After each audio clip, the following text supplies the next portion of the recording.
Livro O Ser Consciente. Continuação do capítulo 5, Problemas Humanos. Necessidade de valorização. Os destrutivos gigantes da alma, que exteriorizam os tormentos e a imaturidade do ego, de alguma forma refletem um fenômeno psicológico, às vezes de procedência inconsciente, noutras ocasiões habilmente estabelecido, que é a necessidade da sua valorização. Quando escasseiam os estímulos para esse cometimento do eu, sem crescimento interior, que não recebe compensação externa mediante o reconhecimento nem a projeção da imagem, o ego sobressai e fixa-se em mecanismos perturbadores a fim de lograr a atenção, desembaraçando-se, dessa forma, do conflito de inferioridade, da sensação de incompletude. Tivesse maturidade psicológica e recorreria a outros construtores gigantes da alma, como o amor, o esforço pessoal, a conscientização, a solidariedade, a filantropia, desenvolvendo as possibilidades de enriquecimento interior capazes de plenificação. Acostumado às respostas imediatas, o ego infantil deseja os jogos do prazer a qualquer preço, mesmo sabendo que logo terminam deixando frustração, amargura e novos anelos para fruir outros. A fim de consegui-lo, e por não saber dirigir as aspirações, asfixia-se nos conflitos perturbadores e atira-se ao desespero. Quando assim não ocorre, volta-se para o mundo interior e reprime os sentimentos, fechando-se no estreito quadro de depressão. Renitente, faculta que ressumam as tendências do prazer, mascaradas de autoaflição, de autoflagelação, de autodepreciação. Entre muitos religiosos em clima de insatisfação pessoal, essa necessidade de valorização reaparece em estruturas de aparente humildade, de dissimulação, de piedade, de proteção ao próximo, estando desprotegidos de si mesmos. A humildade é uma conquista da consciência que se expressa em forma de alegria, de plenitude. Quando se manifesta com sofrimento, desprezo por si mesmo, violenta desconsideração pela própria vida, exibe o lado oculto da vaidade, da violência reprimida e chama a atenção para aquilo que, legitimamente, deve passar despercebido. A humildade é uma atitude interior perante a vida, jamais uma indumentária exterior que desperta a atenção, que foge a comentários, que compensa a fragilidade do ego. O caminho para a conscientização, de vigilância natural, sem tensão, fundamentando-se na intenção libertadora, é palmilhado com naturalidade e cuidado. Jesus, na condição de excepcional psicoterapeuta, recomendava a vigilância antes da oração, como forma de autoencontro, para depois ensejar-se a entrega a Deus, sem preocupação outra alguma. A sua proposta é atual, porquanto o inimigo do homem está nele, que vem herdando de si mesmo através dos tempos, na esteira das reencarnações pelas quais tem transitado. Trata-se do seu ego, dissimulador hábil que conspira contra as forças da libertação. Não podendo fugir de si mesmo, nem dos fatores arquetípicos coletivos, o ser debate-se entre o passado de sombras, ignorância, acomodação, automatismos dos instintos e o futuro de luz, plenitude por meio do esforço tenaz, amor e autorrealização. Recorre aos dias presentes, conturbados pelas heranças e as aspirações. No entanto, atraído pela razão à sua fatalidade biológica, a morte, histórica, a felicidade, e espiritual, a liberdade plena, vê o desmoronar dos seus anseios e reconstrói os edifícios da esperança avançando sem cessar e conquistando, palmo a palmo, a terra de ninguém, onde se expressam as próprias emoções conturbadas. Essa necessidade de valorização egóica pode ser transformada em realização do eu mediante o contributo dos estímulos. Cada ação provoca uma reação equivalente. Quando não se consegue uma resposta por meio de um estímulo positivo, como por exemplo, eu te amo, para uma contestação equivalente, eu também, recorre-se a uma negativa, ninguém me ama, recebendo-se uma evasiva, não me inclua nisso. Sob trauma ou rancor, o estímulo expressa-se agressivo, não gosto de ninguém, para acolher algo idêntico. A recíproca é verdadeira. Os estímulos são fontes de energia. Conforme dirigidos, brindam com resultados correspondentes. O ego que sente necessidade de valorização sem o contributo do self em consonância, utiliza-se dos estímulos negativos e agressivos para compensar-se, sejam quais forem os resultados. O importante para o seu momento não é a qualidade da resposta estimuladora, mas a sua presença no proscênio onde se considera ausente.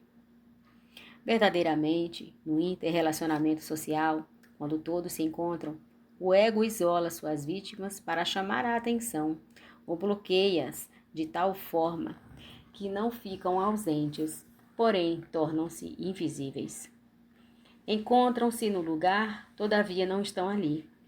Essa invisibilidade habilmente buscada compensa o conflito do ego, mantendo a autoflagelação de que não é notado, de não possuir valores atraentes. Tal mortificação neurótica introjeta as imagens infelizes e personagens míticas do sofrimento, que lhe compõem o quadro de desamparo emocional, de desdita pessoal. Nesse comportamento doentio do ego, a necessidade de valorização, porque não possui recursos relevantes para expor, se expressa na enganosa autocomiseração que lhe satisfaz as exigências perturbadoras e relaxa, completando-se emocionalmente. Quando o self assoma e governa o ser, os estímulos são sempre positivos, mesmo que tenham origem negativa ou agressiva, porque exteriorizam o bem-estar que lhe é próprio. Se alguém diz, não gosto de você, a mensagem transacional retorna elucidando, eu, no entanto, o estimo. Se a proposta afirma, detesto-o, a comunicação redargui, eu o admiro. Não se contamina nem se amargura, porque em equilíbrio possui valor, não tendo necessidade de valorização. Padrões de comportamento, mudanças. O comportamento desvela ao exterior a realidade íntima do ser humano. Nem sempre, porém, tal manifestação se reveste de autenticidade, pois que muitos fatores contribuem para mascarar-se o que se é, numa demonstração apenas do que se aparenta ser. A psicologia transacional procura desvelar os enigmas do comportamento, utilizando-se da comunicação interpessoal para libertar o indivíduo de conflitos e pressões. De acordo com a maturidade ou não do ser psicológico, a comunicação padece dificuldades que somente poderão ser sanadas quando existir um propósito firme para o êxito. Há uma tendência natural para o disfarce do ego quando prevalece um impulso dominante para a convivência, a experiência social, o diálogo. A ausência de tais imperativos contribui para o desequilíbrio emocional e, por consequência, para os estados psicopatológicos que se multiplicam avassaladores. A comunicação desempenha, em todas as vidas, um papel relevante quando visceral, emocional, livre, sem as pressões da desconfiança e da insegurança pessoal. À medida que o ser se descerra em narrativa afetuosa ou amiga, o interlocutor, sentindo-se acompanhado, descobre-se. Enquanto coordena as ideias para o diálogo, autoanalisa-se, identifica-se, facilitando o próprio entendimento. Liberando-se das convenções feitas de interrogações clichês desinteressantes, penetra-se e faculta ao outro a oportunidade de igualmente desvelar-se. Quando se repartem informações no interrelacionamento pessoal, compartem-se emoções. Quando a conversação, no entanto, é trivial, os clichês sem sentido e costumeiros não dizem nada. Quando se indaga como vai, a resposta é inevitável: bem, obrigado. Mesmo porque, se o interrogado se resolvesse dizer como realmente vai, é bem provável que o interlocutor não tivesse nenhum interesse em ouvir a resposta mais complexa e profunda. Talvez a aceitasse de maneira surda, desinteressadamente, com enfado. Na grande mole humana, destacam-se os biótipos introvertidos e extrovertidos. Os primeiros, na etapa inicial do desenvolvimento psicológico, assumem uma atitude tímida e fazem a introspecção. Passada a fase de autoanálise, torna-se-lhes indispensável a extroversão, o relacionamento, rompendo a cortina que os oculta e desvelando-se. Os segundos, normalmente, escondem a sua realidade e os conflitos, erguendo uma névoa densa pela exteriorização que se permitem, inseguros e instáveis. Os segundos, normalmente, escondem a sua realidade e conflitos, erguendo uma névoa densa pela exteriorização que se permitem, inseguros e instáveis. Descobrindo-se honestamente, diminuem a loquacidade e, reflexionando, assumem um comportamento saudável, sem excesso de ruídos nem ausência deles. Os padrões de comportamento estão estabelecidos em parâmetros nem sempre fundamentados em valores reais. Aceitos como de conveniência, aqueles que foram considerados corretos podem ser classificados como sociais, culturais, morais e religiosos. Em todos eles existem regras estatuídas pelo ego para uma boa apresentação que quer significar engodo, em detrimento do eu profundo ao processo de constantes mudanças e crescimentos. Nos comportamentos sociais estão estabelecidas as regras do bom tom para deixar e transmitir impressões agradáveis, compensadoras. As pessoas submetem-se às pequenas ou grandes regras da etiqueta, do convívio social, sempre preocupadas em dissimular os sentimentos, de modo que produzam os resultados adrede esperados. Convive-se com indivíduos em muitos encontros sociais, permanecendo, no entanto, todos desconhecidos entre si. O comportamento cultural reúne as aquisições intelectuais, artísticas, desportivas, mediante as quais a exibição do ego gera constrangimentos perturbadores, às vezes despertando fenômenos competitivos e de presunção lamentável, em total desrespeito pelo si, pela pessoa humana real. As preocupações financeiras de promoção egóica comprazem um indivíduo pela exposição desnecessária do desperdício e da dissolução, provocando estados auto-obsessivos, compulsivos, de ser-se o maior, o mais extravagante, o de mais larga renda. Logo após, nos raros momentos de alto encontro, surgem-lhe as depressões, que são asfixiadas sob a ação dos alcoólicos, das drogas aditivas, da autoemulação exibicionista, com que foge da realidade interna para lugar nenhum. O comportamento moral está sujeito aos imperativos legais, estabelecidos conforme o imediatismo dos interesses de grupos e legisladores, às vezes desavisados, que pensam mais em seus prazeres do que no bem geral da comunidade que lhes paga para a servir.